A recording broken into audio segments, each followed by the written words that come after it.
عليكم ورحمة الله وبركاته. في غرة شهر ربيع الأول وفي الحفل المبارك نستقبل جميع الوافدين والمتعلمين والمساهمين ونرحب بهم ترحيبا حارا. هذا الشهر الكريم ولد فيه سيدنا محمد صلى الله عليه وسلم، فأشرقت الأرض بنور ربها، وحدث كما قال الشاعر أمير الشعراء شوقي: ولد الهدى فالكائنات زياء، ولد الهدى فالكائنات ضياء، وفم الزمان تبسم وثناء. بمناسبة هذا الحفل المبارك نستقبلكم، وخاصة نستقبل ضيف شرف الحفلة، إذ تشرف وأتى بعد ما تحمل مشقات طويلة في السفر. هذا الشيخ نجل المقري عثمان حفظه الله ورعاه، السيد محمد عفان المنصور، نجل الشيخ المقري عثمان نور الله مرقده، وهو السيد عفان حفظه الله ورعاه رئيس جمعية علماء الهند بيوبي، ورئيس هيئة التدريس للمدرسة التابعة للمسجد الجامع بأمروها. ما إن وطئت قدماي الجامعة الإسلامية دار العلوم بديوبند حتى شغفت حبا بصوت الأستاذ السيد عفان حفظه الله. كلما أمر بجوار دار الحديث أو أصلي خلفه في مسجد تشتا، فمسجد تشتا وكذلك دار الحديث ترتج بصوته، وهذا الصوت حالي كما قال الشاعر بشار بن برد: يا قوم أذني لبعض الحي عاشقة،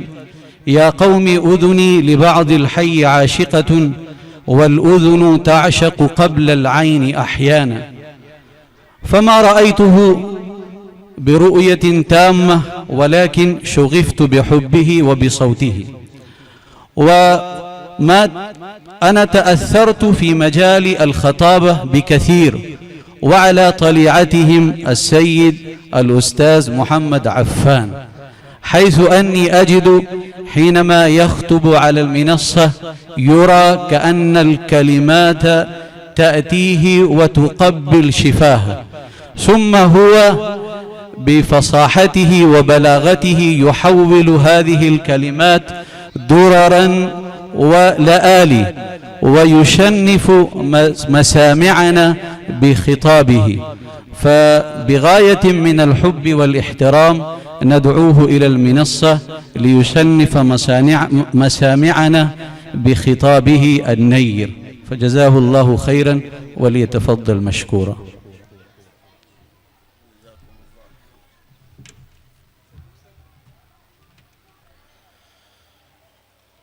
الحمد لله رب العالمين، والعاقبة للمتقين، والصلاة والسلام على سيدنا ونبينا ومولانا محمد وعلى آله وأصحابه الطيبين الطاهرين. أما بعد، فعن علي بن أبي طالب رضي الله تعالى عنه أنه قال: قال رسول الله صلى الله عليه وسلم: علموا أولادكم 3 خصال: حب نبيكم، وحب أهل بيته، وتلاوة القرآن، أو كما قال صلى الله علیہ وسلم۔ یہاں تشریف فرما حضرات علماء کرام بزرگان محترم، عزیز بچے، طلباء اور پردہ نشین مائیں اور بہنیں، بڑی مسرت، خوشی اور سعادت کا موقع ہے۔ بڑی مسرت، سعادت اور خوشی کا موقع ہے کہ اللہ رب العزت والجلال نے ہم سب کو اپنے حبیب پاک جناب محمد الرسول اللہ صلی اللہ تعالی علیہ وسلم کی مبارک و پاکیزہ زندگی کی مناسبت سے یہاں جمع ہونے کی توفیق میسر فرمائی۔ اللہ تعالی ہم سب کے اس اجتماع کو اور مل بیٹھنے کو اپنی بارگاہ میں قبولیت کا شرف نصیب فرمائے۔ ہمیں معلوم ہوا کہ دینی تعلیمی بورڈ جامعۃ الماہند کے زیر اہتمام ذمہ داران کی طرف سے سیرت کوئز کے انعقاد کو یہاں عمل میں لایا گیا ہے۔ یعنی وہ بچے اور بچیاں جو مکاتب میں یا اسکولوں میں زیر تعلیم ہیں، ان کو پیغمبر علیہ السلام کی حیات طیبہ سے واقف و باخبر کرانے کے لیے کوئز کا پروگرام عمل میں لایا گیا، تاکہ بچوں تک نبی کریم علیہ السلام کی سیرت طیبہ پہنچ سکے اور آپ کی تعلیمات و ہدایات سے بچے واقف و باخبر ہو سکیں۔ یہ بہت مبارک اور قابل ستائش و تعریف اقدام ہے۔ ہم مبارکباد پیش کرتے ہیں اپنے ان تمام بچوں کو جنہوں نے اس انعامی مقابلے میں امتیازی نمبرات حاصل کیے ہیں اور انعامات کے مستحق قرار دیے گئے ہیں، اور کچھ دیر کے بعد کہ ہم کامیاب ہونے والے بچوں کو انعام سے نوازا جائے گا۔ ساتھ ساتھ ہم مبارکباد پیش کرتے ہیں ان ذمہ داران کو جنہوں نے بچوں میں دینی بیداری لانے کی غرض سے اس پروگرام کے انعقاد کا نظم کیا۔ اللہ تعالی سب کو جزائے خیر اور بہترین بدلہ مرحمت فرمائے۔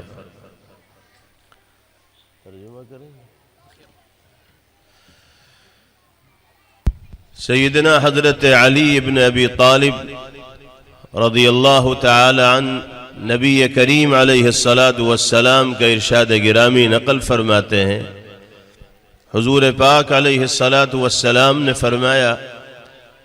علموا اولادکم ثلاث خصال، اپنے بچوں کو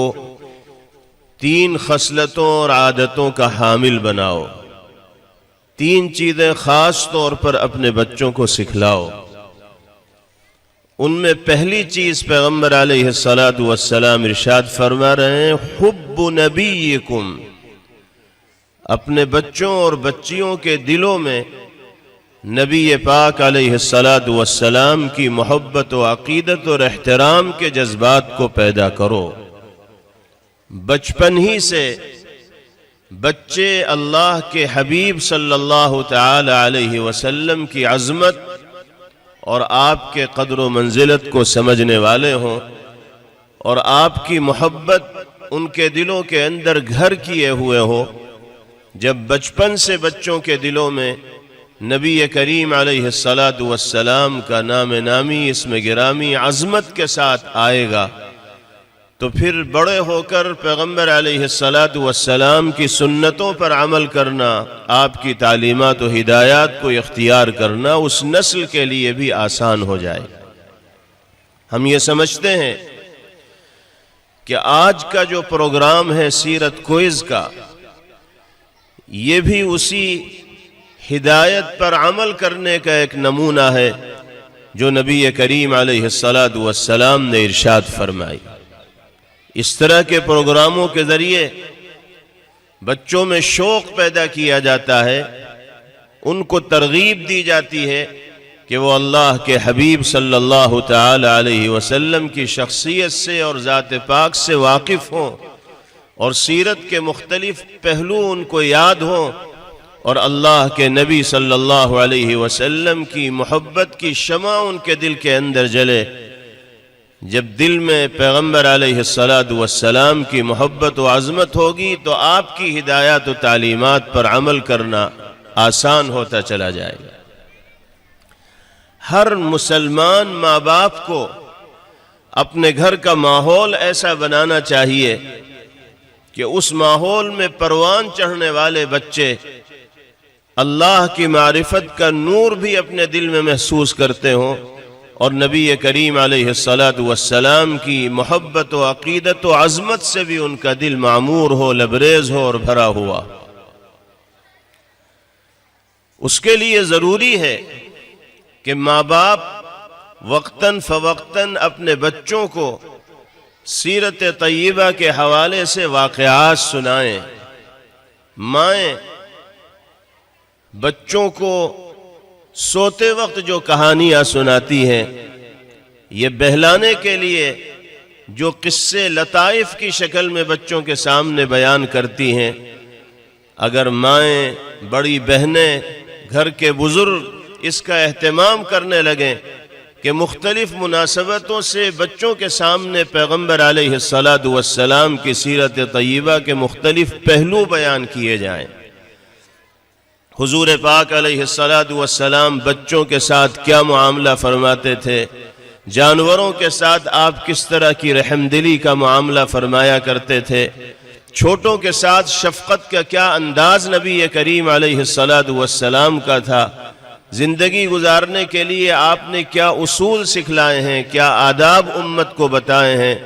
سلام کی کیا اہمیت پیغمبر علیہ السلام نے بیان فرمائی۔ بہت سے واقعات ہیں سیرت طیبہ کے جن میں دلچسپی کا پہلو بھی ہے اور سبق اور عبرت کا پہلو بھی ہے۔ اگر گھر کے بڑے، ماں باپ، بزرگ اپنے بچوں کو مختلف مناسبتوں سے سیرت طیبہ کے واقعات بتائیں گے تو فطری طور پر دل میں نبی کریم علیہ السلام کی محبت و عقیدت اور عظمت کے جذبات پیدا ہوں گے۔ یقیناً سیرت کوئز کے عنوان پر اس طرح کے پروگراموں کا انعقاد مفید ہوتا ہے، لیکن ان پروگراموں کے انعقاد کے ساتھ ساتھ ہمیں اپنے گھروں کے ماحول کو سنت کے انوار سے منور کرنا ہوگا، اور بچوں کو سیرت طیبہ کے واقعات سے مانوس کرنا ہوگا۔ پیغمبر علیہ السلام کس طرح بچوں کی دل لگی فرمایا کرتے تھے، اپنے مصروف اوقات میں سے کس طرح بچوں کے لیے وقت فارغ کیا کرتے تھے، کیسے بچوں کو حضور پاک علیہ السلام تربیت دیا کرتے تھے۔ یہ تمام وہ چیزیں ہیں کہ جو ہمارے بچوں کے سامنے آنی چاہیے۔ حضرت انس رضی اللہ تعالی عنہ ارشاد فرماتے ہیں کہ میرے چھوٹے بھائی تھے جن کو ابو عمیر کہا جاتا تھا، وہ ایک چڑیا پالا کرتے تھے، ایک پرندہ ان کے یہاں پلا ہوا تھا جس کو بلبل بھی کہہ سکتے ہیں، اور وہ اس پرندے سے بہت پیار کرتے تھے، بہت تعلق رکھتے تھے۔ اتفاق یہ کہ وہ پرندہ مر گیا، اس کا بہت اثر حضرت انس رضی اللہ تعالی عنہ کے بھائی پر ہوا۔ حضرت انس رضی اللہ عنہ فرماتے ہیں کہ نبی کریم علیہ السلام ہمارے گھر تشریف لائے، آپ کو معلوم تھا کہ ابو عمیر کا پرندہ مر گیا ہے اور ابو عمیر پر بڑا اثر ہے، تو حضور پاک علیہ السلام ابو عمیر کے پاس گئے، وہ چھوٹے سے بچے ہیں، اور ان سے دل لگی کی پیغمبر علیہ السلام نے پوچھا کہ یا ابا عمیر ما فعل النغیر، ابو عمیر تمہارا پرندہ کہاں چلا گیا، کیا ہوا؟ بات چیت کی پیغمبر علیہ السلام نے تسلی دی۔ ابو عمیر رضی اللہ تعالی عنہ کو اللہ کے حبیب صلی اللہ تعالی علیہ وسلم کا یہ عمل بتاتا ہے کہ آپ بچوں کے ساتھ کس طرح شفقت و محبت کا معاملہ فرماتے تھے، ان کو کس انداز میں مانوس فرمایا کرتے تھے، اور ان کے جذبات کو سمجھ کر ان کی تربیت کرنے کا سلیقہ اللہ کے حبیب صلی اللہ تعالی علیہ وسلم کی زندگی میں کوٹ کوٹ کر بھرا تھا۔ یہی وجہ ہے کہ پیغمبر علیہ السلام جہاں بھی تشریف لے جاتے تھے بڑے ہی آپ کے گرویدہ نہیں تھے، بلکہ بچے بھی آپ پر فریفتہ تھے اور نبی کریم علیہ السلام کے قریب جانے کی کوشش کیا کرتے تھے۔ اللہ نے پیغمبر علیہ السلام کی شکل میں وہ انقلابی شخصیت ہمیں اور آپ کو عطا فرمائی ہے کہ جن سے وابستگی اور تعلق دنیا کی زندگی میں بھی ہمارے لیے عزت و کامیابی کا ذریعہ ہے، اور آخرت میں بھی سرخروئی اور سرفرازی کا ذریعہ ہے۔ ہماری یہ ذمہ داری ہے کہ ہم اپنے بچوں کے دلوں میں پیغمبر علیہ السلام کی محبت کا چراغ روشن کریں، اور اس چراغ محبت کو روشن کرنے کا ذریعہ یہ ہے کہ بچپن ہی میں بچوں کو سیرت طیبہ سے متعلق واقعات سنائے جائیں اور مختلف مناسبتوں سے آپ کی پاکیزہ زندگی کے قصے بچوں کے سامنے پیش کیے جائیں۔ دوسری چیز یہ ہے کہ گھر میں ماحول شریعت و سنت کے تقاضے کے مطابق بنایا جائے، اور بچہ کوئی بھی کام سنت کے خلاف کرے تو گھر کے بڑے بچے کو ٹوکیں اور کہیں کہ تمہارا یہ عمل سنت کے خلاف ہے۔ بائیں ہاتھ سے بچہ کھانے کی کوشش کرے تو ماں باپ تنبیہ کریں کہ نہیں، دائیں ہاتھ سے کھانا ہے، کیونکہ یہی سنت ہے اور اسی کی ہدایت جناب رسول اللہ صلی اللہ علیہ وسلم نے دی ہے، اور سنت پر عمل کرنا ہمارے لیے ضروری ہے۔ بچے جھوٹ بولیں تو ماں باپ ان کو تنبیہ کریں اور کہیں کہ پیغمبر علیہ السلام نے جھوٹ بولنے سے منع فرمایا ہے، آپ صادق الامین تھے، آپ کی سچائی کے واقعات لوگوں کے سامنے، بچوں کے سامنے بیان کریں کہ ہر موقع پر آپ نے سچائی کا اور صداقت کا مظاہرہ کیا۔ کسی مسلمان کے لیے اور کسی عاشق رسول اور محب نبی کے لیے یہ جائز ہو ہی نہیں سکتا کہ وہ زبان کا غلط استعمال کرنے والا ہو، جھوٹ بولنے والا ہو۔ جب گھر کے بڑے سنت کے اوپر عمل کرنے والے ہوں گے تو بچوں میں خود بخود سنت کے تقاضوں پر عمل کرنے کے جذبات پیدا ہوں گے۔ اگر ہم اپنے بچوں کے دلوں میں پیغمبر علیہ السلام کی محبت کی شمع جلانا چاہتے ہیں تو ہمیں خود اپنی زندگی میں سنتوں کو نافذ کرنا ہوگا اور بچوں کو اسی کے مطابق زندگی گزارنے کا عادی بنانا ہوگا۔ ایسے ہی گھر میں درود پاک کا ماحول ہو، پیغمبر علیہ السلام کی شان میں نعتیہ کلام عظمت کے ساتھ پیش کیا جاتا ہو اور سنا جاتا ہو، اس کو اہمیت دی جاتی ہو۔ جب بڑوں میں یہ ماحول ہوگا تو بچوں میں خود بخود یہ چیز منتقل ہوگی اور ان کے دلوں میں پیغمبر علیہ السلام کی محبت و عظمت پیدا ہوتی چلی جائے گی۔ اللہ تعالی ہم سب کو نبی کریم علیہ السلام سے سچی عقیدت و محبت کا مظاہرہ کرنے والا بنائے۔ یہ پہلی ہدایت ہے جو نبی کریم علیہ السلام نے دی۔ دوسرے نمبر پر آپ نے ارشاد فرمایا وَحُبُّ أَهْلِ بَيْتِهِ، اپنے بچوں کو نبی کریم علیہ السلام سے محبت کرنے والا بناؤ اور اپنے بچوں کے دلوں میں اللہ کے حبیب صلی اللہ علیہ وسلم کے گھر والوں کی محبت بھی پیدا کرو۔ حضور پاک علیہ السلام کے اہل خانہ کو اللہ تعالی نے کیا عظمت عطا فرمائی تھی، اور ان کی زندگی کو انسانیت کے لیے کس طرح نمونہ بنایا گیا تھا، اور پیغمبر علیہ السلام کے اہل خانہ کے ساتھ، آپ کے اصحاب کے ساتھ محبت در حقیقت نبی کریم علیہ السلام کے ساتھ محبت ہے۔ اس حوالے سے بھی محبت کا جذبہ بچوں کے دلوں کے اندر پیدا کرنے کی کوشش کی جائے۔ اور تیسری اور آخری چیز آپ نے ارشاد فرمائی وَتِلَاوَةِ الْقُرْآنِ، بچوں کے دلوں میں اللہ کے کلام کی تلاوت کے حوالے سے محبت کے جذبات پیدا کیے جائیں، اور بچے یہ سمجھیں کہ سب سے بہترین عمل اپنی زبان کو اللہ کے ذکر سے سرشار کرنا ہے، اور افضل ترین ذکر اللہ کے کلام کی تلاوت ہے۔ قرآن پاک سلیقے کے ساتھ بچوں کو پڑھایا جائے، اور پھر تلاوت کلام اللہ کا معمول بنا کر زندگی گزارنے کا عادی بچوں کو بنایا جائے۔ نبی کریم علیہ السلام ارشاد فرماتے ہیں خیرکم من تعلم القرآن وعلمہ، تم میں سب سے بہترین انسان وہ ہے جو قرآن پاک سیکھنے والا اور قرآن مقدس سکھانے والا ہو۔ جو قرآن کریم سے جڑ گیا، وابستہ ہو گیا، اللہ نے اس کو قرآن کی خدمت کا موقع عطا فرمایا، متعلم ہونے کی حیثیت سے یا معلم ہونے کی حیثیت سے۔ نبی کریم علیہ السلام کے ارشاد گرامی کے مطابق وہ انسانوں میں بہترین لوگوں کے صف میں شامل ہو گیا۔ یہ تین چیزیں اگر ہم اپنے بچوں کے اندر پیدا کرنے میں کامیاب ہو جائیں گے تو ہماری نسلیں دنیاوی اعتبار سے بھی کامیابی کے منازل طے کرنے والی بنیں گی، اور اخروی اعتبار سے بھی عزت و سرفرازی ان کا مقدر بنے گی۔ اللہ ہمیں اور ہماری نسلوں کو اپنے حبیب پاک صلی اللہ علیہ وسلم سے اور آپ کے اصحاب و اہل بیت سے محبت و عقیدت کا رشتہ قائم کرنے کی توفیق نصیب فرمائیں، اور تلاوت کلام اللہ کو عام کرنا، خود بھی تلاوت کا اہتمام کرنا، بچوں کو بھی تلاوت کلام اللہ کا عادی بنانا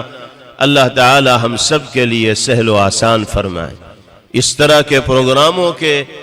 انعقاد کا اہم مقصد یہی ہے کہ اسلامی آداب ہمارے گھروں کے اندر داخل ہو جائیں، اور ہمارے گھروں میں پروان چڑھنے والی نسلیں اسلامی آداب کے مطابق اور شریعت و سنت کے تقاضوں کے مطابق زندگی گزارنے والی بن جائیں۔ اخیر میں ایک مرتبہ پھر میں تمام مساہمین بچوں اور بچیوں کو مبارکباد پیش کرتا ہوں، اور اس سیرت کوئز کا انعقاد کرنے والے احباب اور بزرگوں کو بھی مبارکباد پیش کرتا ہوں کہ انہوں نے بہت اہم موضوع پر مقابلہ جاتی امتحان کرا کر بچوں کے اندر شوق پیدا کرنے کی کوشش کی ہے۔ اللہ تعالی سب کو جزائے خیر مرحمت فرمائے، اور اس پروگرام کو ہر اعتبار سے بامقصد، مفید اور نافع بنائیں۔ وآخر دعوانا ان الحمد للہ رب العالمین۔